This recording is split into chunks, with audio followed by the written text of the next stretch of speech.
Jadi Allah murka itu kepada orang yang telah menzalimi Rasulullah Sallallahu Alaihi Wasallam. Murkanya, laknatnya itu di dunia dan di akhirat. Jadi diharamkan oleh mereka ke surga. Siapa? Mereka yang menzalimi ahlul bait. Pertanyaan besarnya sekarang adalah, apakah benar Alwi dengan seluruh durianya yang disebut dengan Ba'alawi, apakah ini nyambung?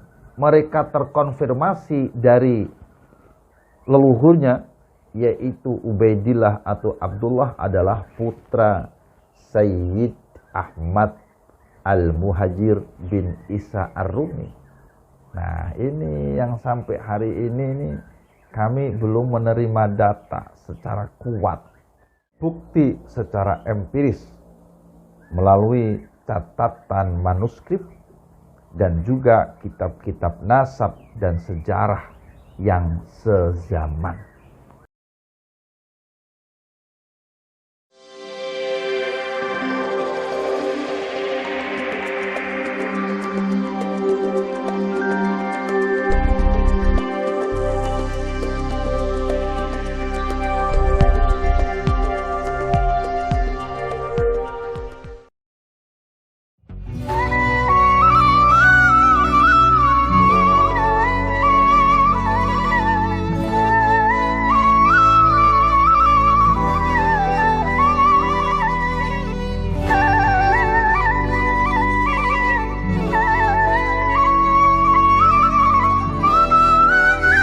Saudara yang beriman, hari ini kami silaturahim untuk membahas pertanyaan yang sudah ada.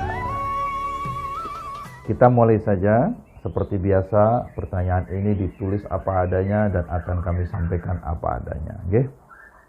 Bismillah, Assalamualaikum warahmatullahi wabarakatuh. Mohon maaf Kiai, tolong dijelaskan tentang surat Al-Ahzab ayat 53 yang isinya murka Allah kepada orang-orang yang menzalimi Nabi dan konon juga menzalimi dzurriyyahnya. Terima kasih. Saudaraku yang budiman yang dirahmati oleh Allah Subhanahu wa taala. Di surah Al-Ahzab atau kita sebut surah ke-33 ya.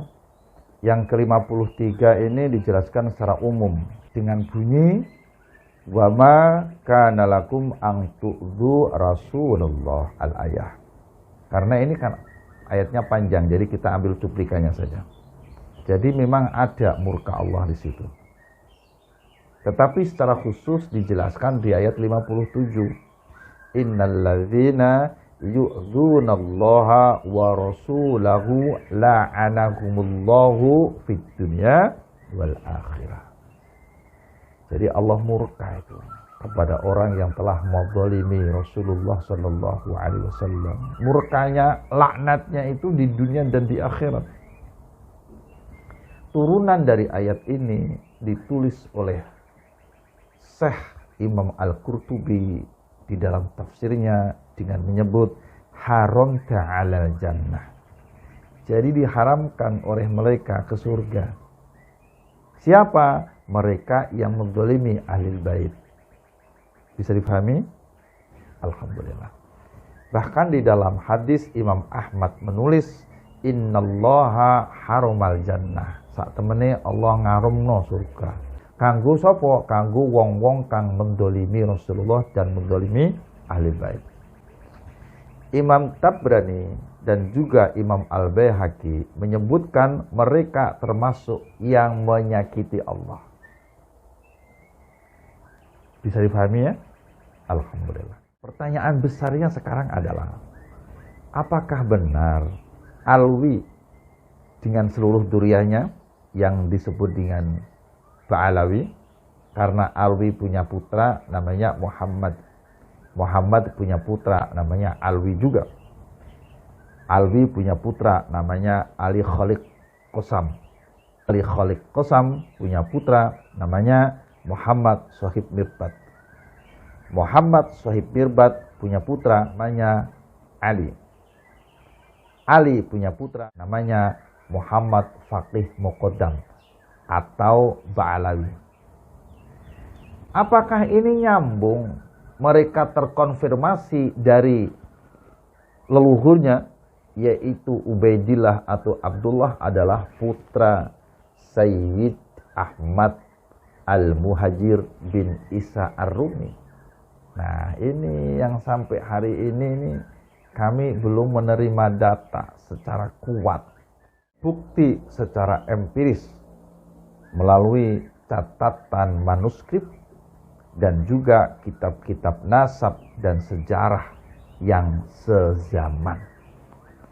Maka hari ini kami masih menunggu Rabithah Alawiyah untuk melakukan klarifikasi atau sanggahan lah terhadap apa yang disampaikan oleh tesis Kiai Imaduddin. Gak apa-apa tidak bisa ketemu dengan Kiai Imaduddin, paling tidak secara resmi di medsos RA melakukan sanggahan, bantahan atau klarifikasi lah,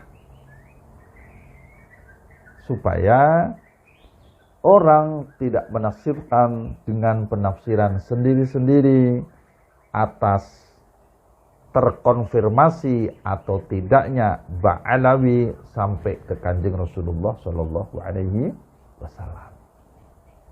Bisa dipahami ya? Sebab secara empiris melalui catatan-catatan manuskrip dan data nakib internasional ini kami ada, disertai dengan hasil tes DNA bahwasanya Wali Songo adalah dzurriyyah Nabi Sallallahu Alaihi Wasallam, baik jalur dari Al-Khazimi Al-Husaini atau jalur dari Al-Jailani Al-Hasani. Yang ini lembaga-lembaga nasab di berbagai negara pun menuliskannya. Bahkan selain lewat data, lembaga-lembaga nasab internasional pun menulis dari tes YDNA yang dilakukan bahwasanya genetik keluarga Wali Songo adalah dzurriyyah Rasulullah Sallallahu Alaihi Wasallam. Bahkan dengan tes YDNA itu bisa diketahui peta migrasi mereka, bahwa mereka bukan dari Yaman, mereka berasal dari Hijaz, yaitu Mekah dan Madinah.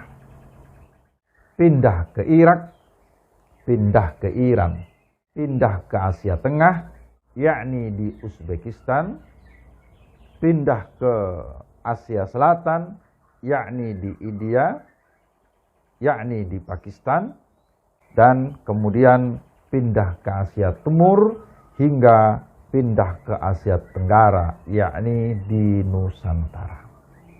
Bisa dipahami ya? Akan tetapi wali-wali yang sudah masuk ke Nusantara itu tidak hanya Wali Songo, banyak sekali. Ada Syekh Hasanuddin Qura di Karawang,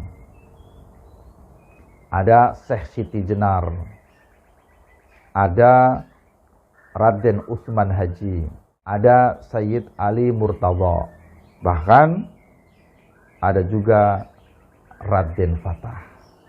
Ini pun silsilah nasabnya sampai kepada Kanjeng Rasulullah Shallallahu Alaihi Wasallam. Bisa difahami ya? Nah, sekali lagi tentang Ba'alawi kami masih mukhtalafun fih, sangat kami tunggu secepatnya agar RA bisa memberikan minimal rujukan kepada kami, klarifikasi, sanggahan yang kuat atas apa yang disampaikan oleh Kiai Imaduddin yang membatalkan, yang merungkapkan, yang menganggap mardud Ba'alawi sebagai dzurriyyah Kanjeng Rasulullah Sallallahu Alaihi Wasallam. Monggo, kami sangat menunggu, Alhamdulillah.